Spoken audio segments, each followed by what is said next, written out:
Hello students, आप सभी का स्वागत है जीनियस क्लासेस बाय ए के सर में।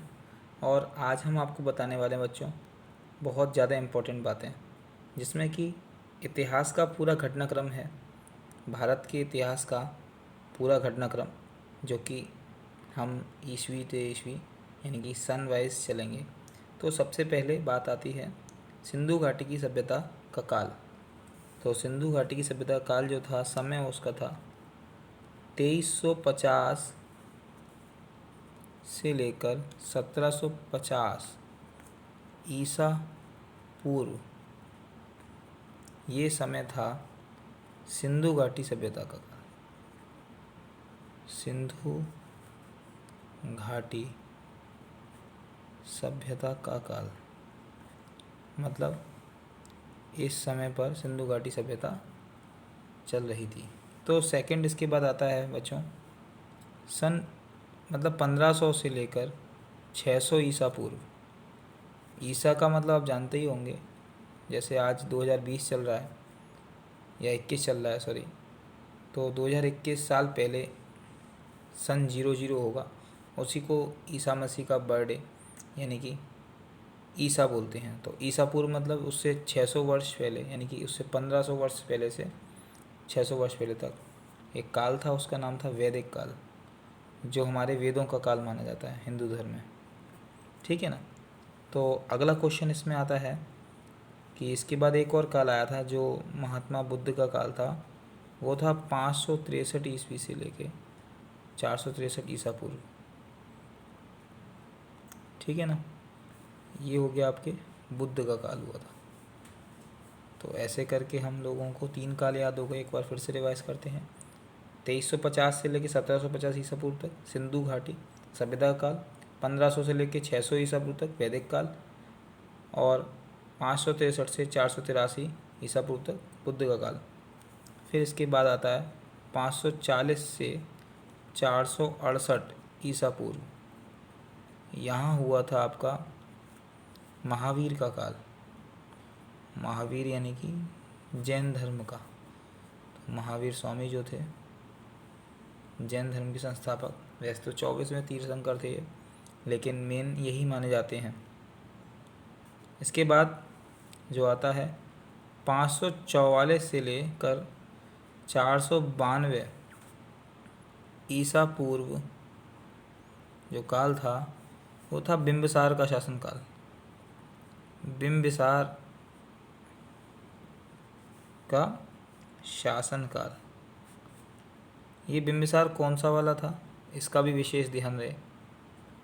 ये बिंबिसार था हर्यक वंश का। हर्यक वंश का बिंबिसार था ये। ठीक। इसके बाद आती है बात 326 ईसा पूर्व की। 326 ईसा पूर्व में काल किसका रहा था? ये था आपका सिकंदर का भारत पर आक्रमण। सिकंदर जो था वो पूरी दुनिया को जीतने निकला था, और इसने भारत पर आक्रमण जो किया था ईसा से 326 साल पहले। ठीक। इसके बाद बात आती है 322 ईसा पूर्व।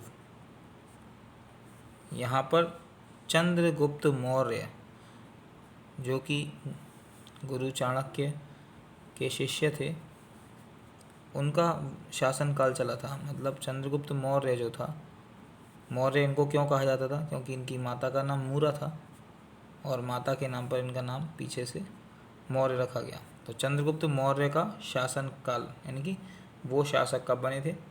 322 ईसा पूर्व में। 305 ईसा पूर्व में क्या हुआ था?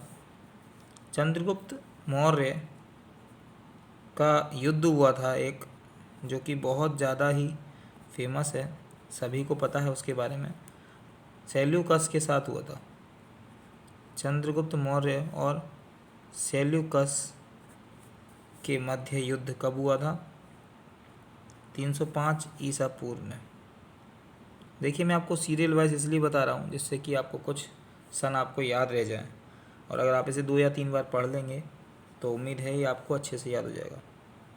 304 से 299 ईसा पूर्व में मेगस्थनीज, आपने नाम सुना होगा, जो कि मौर्य दरबार में रहा था काफ़ी समय तक, बाहर से आया था ये मेगस्थनीज आया था, जो कि मौर्य दरबार में आके रहा था।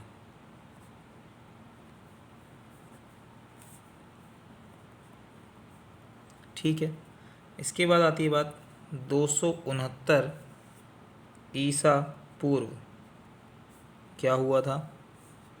अशोक जो कि शासक बन गया था, अशोक अब शासक बन चुका था।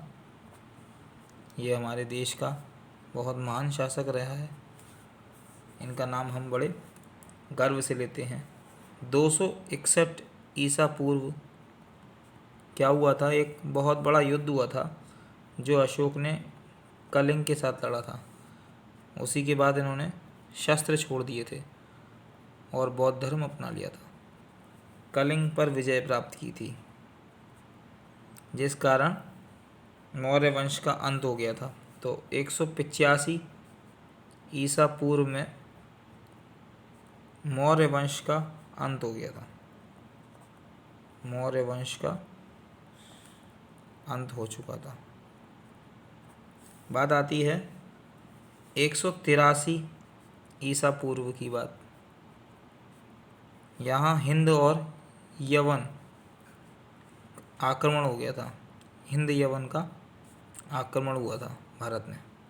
ये सारी बातें इंडिया से रिलेटेड हैं, भारत के लिए चल रही हैं, और अभी मैं सारी बातें ईसा पूर्व की ही बता रहा हूँ। अगली बात आती है आपकी 57 ईसा पूर्व, मतलब ईसा से 57 वर्ष पहले विक्रम संवत, जो कि हमारे हिंदी दिनों का कैलेंडर होता है, तो इसे कहते हैं विक्रम संवत, इसकी स्थापना हुई थी 57 वर्ष पहले ईसा से। अब इसके बाद बातें आती हैं ईस्वी की। अब तक हम जो बातें कर रहे थे वो ईसा पूर्व की बातें कर रहे थे। आप इन बातों को अच्छे से, बहुत ज़्यादा अच्छे तरीके से एक बार रिवाइज कर लेंगे, जिससे आपको अच्छे से याद हो जाएगा। इसका स्क्रीनशॉट आप ले सकते हैं। अगली वाली वीडियो में आपको हम ईसा यानी कि ईस्वी की बातें बताएंगे, और ये सारी बातें बहुत ज़्यादा इम्पोर्टेंट हैं, पूछी जाती हैं, इसलिए आप इसको ज़रूर याद कर लीजिए।